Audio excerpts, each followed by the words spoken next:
बोल श्री कृष्ण महाराज की जय। ओम त्र्यंबकं यजामहे सुगंधिं पुष्टिवर्धनम् उर्वारुकमिव वन्दनात् मृत्युर्मोक्षीमामृतात्।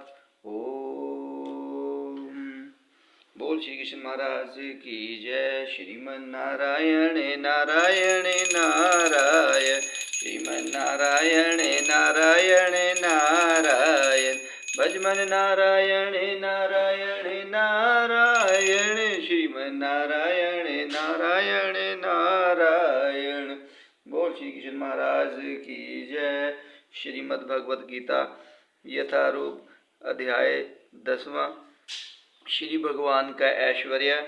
वेदान साम वेदोसिम देवानाम सिम वासवम इंद्रियाणामनत्रासिम भूतानाम सिम चेतना। मैं वेदों में सामवेद हूँ, वेदों में देवों में स्वर्ग का राजा इंद्र हूँ, इंद्रियों में मन हूँ तथा समस्त जीवों में जीवनी शक्ति हूँ। तात्पर्य पदार्थ तथा जीव में यह अंतर है कि पदार्थ में जीवों के समान चेतना नहीं होती। अंत यह चेतना परम तथा साक्षात है। पदार्थों के संयोग से चेतना उत्पन्न नहीं की जा सकती। बोल श्री कृष्ण महाराज की जय। रुद्राण शक्राश्रमी विद्येश्वरो यक्षरशरासम वसूना पावक शरासिम मेरु शिखरेणामहम।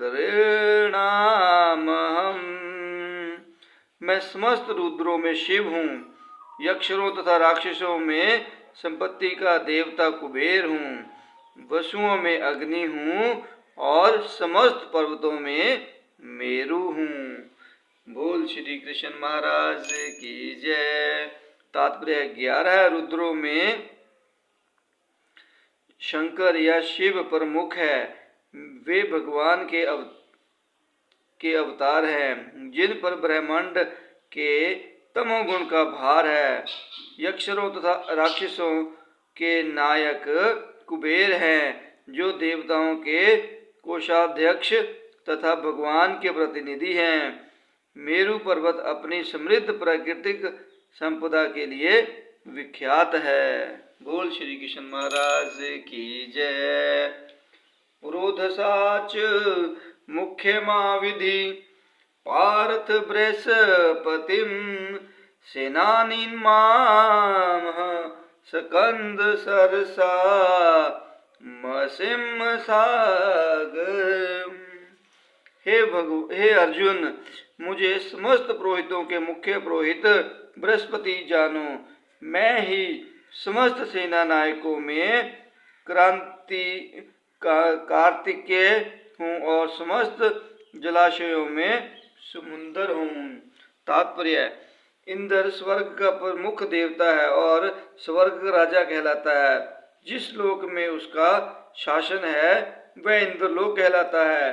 बृहस्पति राजा इंद्र के पुरोहित है और चूंकि इंद्र समस्त राजाओं का प्रधान है इसलिए बृहस्पति समस्त पुरोहितों में मुख्य है। जैसे इंद्र सभी राजाओं के प्रमुख है, इसी प्रकार पार्वती तथा शिव के पुत्र स्कंद या कार्तिकेय समस्त सेनापतियों के प्रधान है। समस्त जलाशयों में समुद्र सबसे बड़ा है। कृष्ण के ये सब रूप उनकी महानता के ही सूचक हैं। बोल श्री कृष्ण महाराज की जय।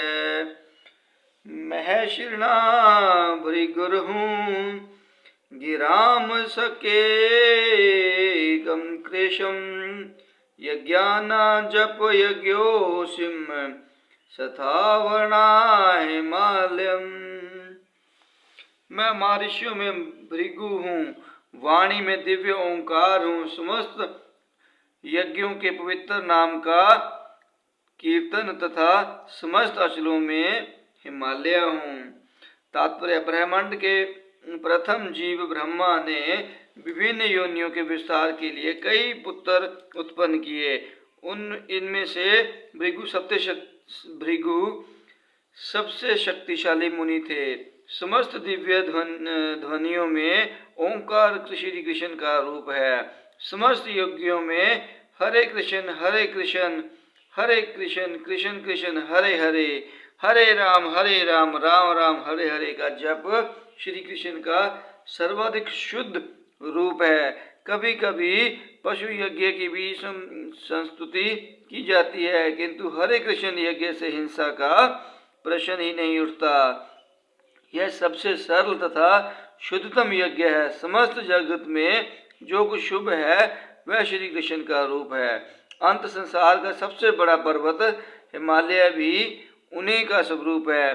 पिछले श्लोक में मेरु का उल्लेख हुआ है, परंतु मेरु तो कभी कभी सचल होता है, लेकिन हिमालय कभी चल नहीं रहा। अंत हिमालय मेरु से बढ़कर है। बोल श्री कृष्ण महाराज की जय। अक्षतर्थ सर्व वृक्षाणा देवर्षिणा च नारद गंधर्वणा चित्तरथ सिद्धांता कपिलो मुनि। मैं समस्त वृक्षों में अक्षरथ वृक्ष हूँ और देव ऋषियों में नारद हूँ। मैं गंधर्वों में चित्तरथ हूँ और सिद्ध पुरुषों में कपिल मुनि हूँ। तात्पर्य, अतरिक्ष वृक्ष सबसे ऊंचा तथा सुंदर वृक्ष है, जिसे भारत में लोग नित्य प्राप्ति निमन पूर्वक पूजते हैं। देवताओं में नारद विश्व भर के सबसे बड़े भक्त माने जाते हैं और पूजित होते हैं। इस प्रकार वे भक्त के रूप में श्री कृष्ण के स्वरूप हैं। गंधर्व लोग ऐसे निवासियों के पूर्ण हैं जो बहुत अच्छा गाते हैं, जिनमें से चित्ररथ सर्वश्रेष्ठ गायक हैं। सिद्ध पुरुषों में से देवहूति के पुत्र कपिल मुनि श्री कृष्ण के प्रतिनिधि हैं। वे श्री कृष्ण के अवतार माने जाते हैं। इनका दर्शन भागवत में उल्लिखित है। बाद में भी एक अन्य कपिल प्रसिद्ध हुए, किंतु वे नास्तिक थे। अंत इन दोनों में महान अंतर है। बोल श्री कृष्ण महाराज की जय। उत्रेज श्रवसं ज्ञाश्राना विधि मामरतो धर्वदम इरावत गजेन्द्राण नराणा च नराधिपम। घोड़ों में मुझे उच्छय श्रवण जानो, जो अमृत के लिए समुद्र मंथन के समय उत्पन्न हुआ था। गजराज्यों में मैं ऐरावत हूँ तथा मनुष्यों में राजा हूँ। एक बार देवों तथा असुरों ने समुद्र मंथन में भाग लिया। इस मंथन से अमृत तथा विषय प्राप्त हुए।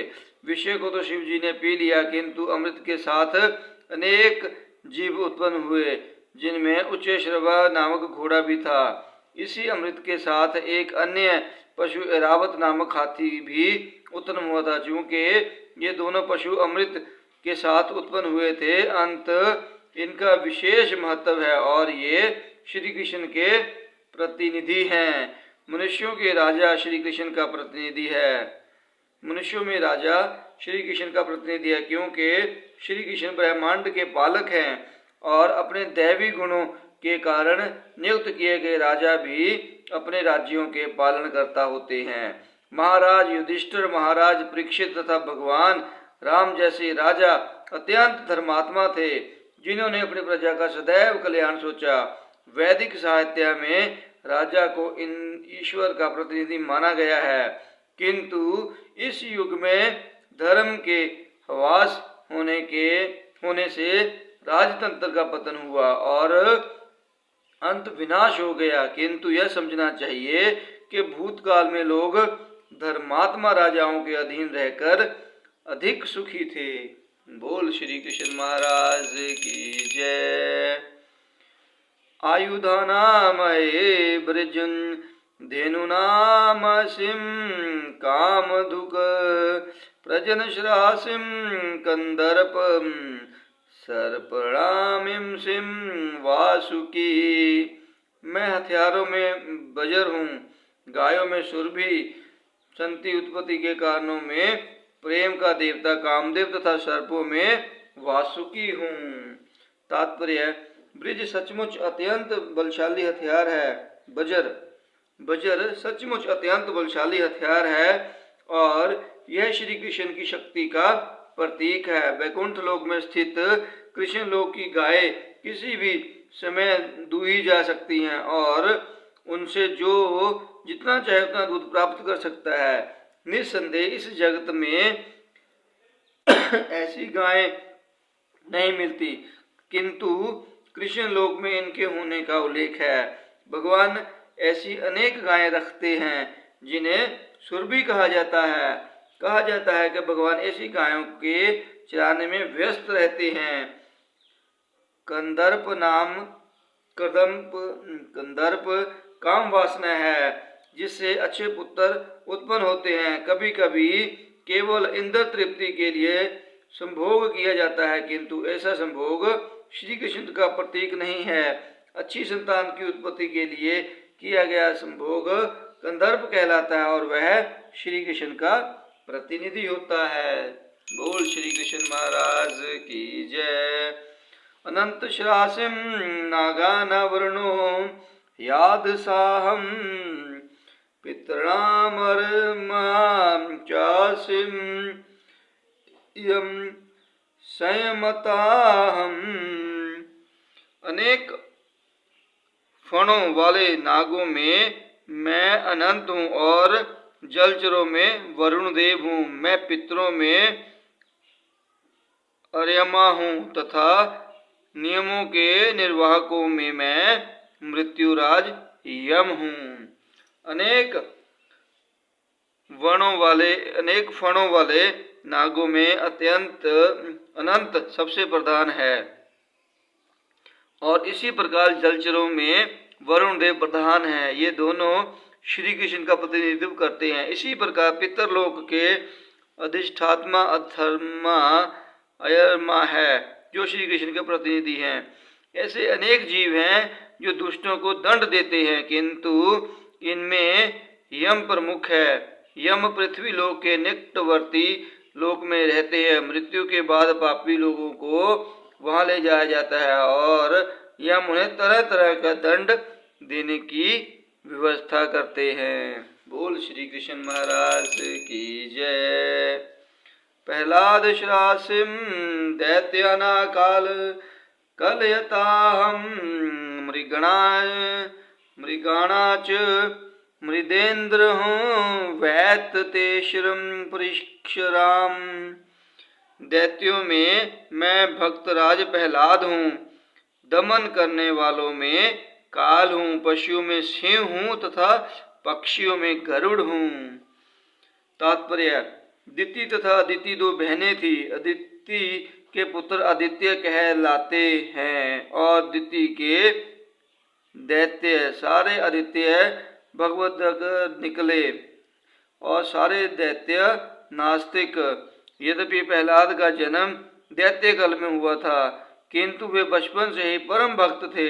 अपनी भक्ति तथा दैवी गुण के कारण वे श्री कृष्ण के प्रतिनिधि माने जाते हैं। दमन के अनेक नियम हैं, किंतु काल इस संसार की हर वस्तु को क्षीण कर देता है। अंत में श्री कृष्ण का प्रतिनिधित्व कर रहा है। पशुओं में सिंह सबसे शक्तिशाली है तथा हिंस्र होता है और पक्षियों के लाखों प्रकारों के भगवान विष्णु का वाहन गरुड़ सबसे महान है। बोल श्री कृष्ण महाराज की जय। पवनम पवनात्मसिं राम शास्त्र भृतामहं जज्ञा जश्राणा मकर श्रासिं श्रोतसासिं जावहिमीं। समस्त पवित्र करने वालों में मैं वायु हूँ, शस्त्रधारियों में राम, मछलियों में मगर तथा नदियों में गंगा हूँ। तात्पर्य, समस्त जलचरों में मगर सबसे बड़ा है। मनुष्यों के लिए सबसे घातक होता है। अंत मगर श्री कृष्ण का प्रतिनिधित्व करता है। बोल श्री कृष्ण महाराज की जय। सर्गणा गाणामादिरंतरिक्ष मध्य चैवाहर्जुन अध्यात्म विद्या विधाना वाद पर्व दतामहम। हे अर्जुन, मैं समस्त सृष्टियों का आदि मध्य और अंत हूँ। मैं समस्त विधाओं में अध्यात्म विद्या हूँ और तर्क शास्त्रियों में मैं निर्णायक सत्य हूँ। तात्पर्य, सृष्टियों के में सर्वप्रथम समस्त भौतिक तत्वों की सृष्टि की जाती है। जैसा कि पहले बताया जा चुका है, यह दृश्य जगत महाविष्णु, गर्भोदक्षाय विष्णु तथा क्षीणोदक्षाय विष्णु द्वारा उत्पन्न और संचालित है। बाद में इसका संहार शिवजी द्वारा किया जाता है। ब्रह्मा गौण स्रष्टा है। सृजन, पालन तथा संहार करने वाले ये सारे अधिकारी परमेश्वर के भौतिक गुणों के अवतार हैं। अंत वे ही समस्त सृष्टि के आदि मध्य तथा अंत हैं। उच्च विद्या के लिए ज्ञान के अनेक ग्रंथ हैं, यथा चारों वेद, उनके छठों वेदांग, वेदांत सूत्र, तर्क ग्रंथ, धर्म ग्रंथ, पुराण, इस प्रकार कुल 14 प्रकार के ग्रंथ हैं। इनमें से अध्यात्म विद्या संबंधी ग्रंथ विशेष रूप से वेदांत सूत्र श्री कृष्ण का स्वरूप है। तर्क शास्त्रियों में विभिन्न प्रकार के तर्क होते रहते हैं। प्रमाण द्वारा तर्क की पुष्टि, जिससे विपक्ष का भी समर्थन हो, जल्प कहलाता है। प्रतिद्वंदी को हराने का प्रयास मात्र विदंडा है, किंतु वास्तविक निर्णय या वाद कहलाता है। यह निर्णयात्मक सत्य श्री कृष्ण का स्वरूप है। बोल श्री कृष्ण महाराज की जय।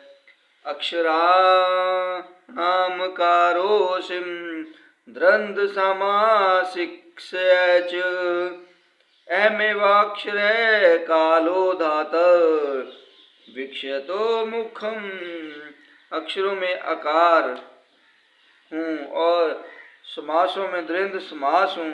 मैं साक्षात काल भी हूँ और सृष्टाओं में ब्रह्मा हूँ। तात्पर्य, अकार अर्थात संस्कृत अक्षर माला का प्रथम अक्षर अ वैदिक साहित्य का शुभारंभ है। अकार के बिना कोई स्वर उचित नहीं हो सकता, इसीलिए यह आदि स्वर है। संस्कृत में कई तरह के सामासिक शब्द होते हैं, जिनमें से राम कृष्ण जैसे दोहरे शब्द द्वंद्व कहलाते हैं। इस समास में राम तथा कृष्ण अपने उसी रूप में है, अंत यह समास द्वंद्व कहलाता है। समस्त मारने वालों में काल सर्वप्रिय है, क्योंकि यह सबों को मारता है। काल कृष्ण स्वरूप है, क्योंकि समय आने पर प्रलय या गिन से सब कुछ लय हो जाएगा। सृजन करने वाले जीवों में चतुर्मुख ब्रह्मा प्रधान है। अंत वे भगवान श्री कृष्ण के प्रतीक हैं। बोल श्री कृष्ण महाराज की जय। मृत्युम सर्वहर श्राह मृदुवक्षर भविष्यताम कीर्ति श्रीवार कवच नारिणा श्री मृधेनाधुति क्षमा। मैं सर्वभक्षी मृत्यु हूँ और मैं ही आगे होने वाले को उत्पन्न करने वाला हूँ। स्त्रियों में मैं कीर्ति, श्री, वाक, स्मृति, मेघा, धृति तथा क्षमा हूँ। ज्यों ही मनुष्य जन्म लेता है वह क्षण क्षण मरता रहता है, इस प्रकार मृत्यु समस्त जीवों का हर कण भक्षण करती रहती है, किंतु अंतिम आघात मृत्यु कहलाता है। यह मृत्यु श्री कृष्ण ही है। जहाँ तक भावी विकास का संबंध है, सारे जीवों में 6 परिवर्तन होते हैं। वे जन्मते हैं, बढ़ते हैं, कुल काल तक संसार में रहते हैं, संतान उत्पन्न करते हैं, क्षीण होते हैं और अंत में समाप्त हो जाते हैं। इन 6 परिवर्तनों में पहला गर्भ से मुक्ति है और यह श्री कृष्ण है। प्रथम उत्पत्ति ही भावी कार्यों का शुभारंभ है। यहाँ जिन 7 ऐश्वर्यों का उल्लेख है वे स्त्रीवाचक है: कीर्ति, श्री, वाक, स्मृति, मेघा, धृति तथा क्षमा। यदि किसी व्यक्ति के पास ये सभी या इनमें से कुछ ही होते हैं तो वह यशस्वी होता है। यदि कोई मनुष्य धर्मात्मा है तो वह यशस्वी होता है। संस्कृत पूर्ण भाषा है, अंत या अत्यंत यशस्विनी है। यदि कोई पढ़ने के बाद विषय को स्मरण रख सकता है तो उसे उत्तम स्मृति मिली होती है। केवल अनेक ग्रंथों को पढ़ना पर्याप्त नहीं होता, किंतु उन्हें समझकर आवश्यकता पड़ने पर उनका प्रयोग मेघा या बुद्धि कहलाती है। यह दूसरा ऐश्वर्य है। अस्थिरता पर विजय पाना धृति या दृढ़ता है। पूर्णतः योग्य होकर यदि कोई विनीत भी हो और सुख तथा दुख में संभाव से रहे तो यह ऐश्वर्य क्षमा कहलाता है।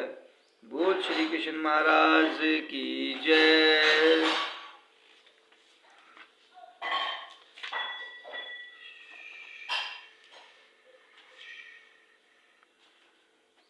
श्रीमन्नारायण नारायण नारायण, श्रीमन्नारायण नारायण नारायण, श्रीमन्नारायण नारायण नारायण, श्रीमन्नारायण नारायण नारायण। बोल श्री कृष्ण महाराज की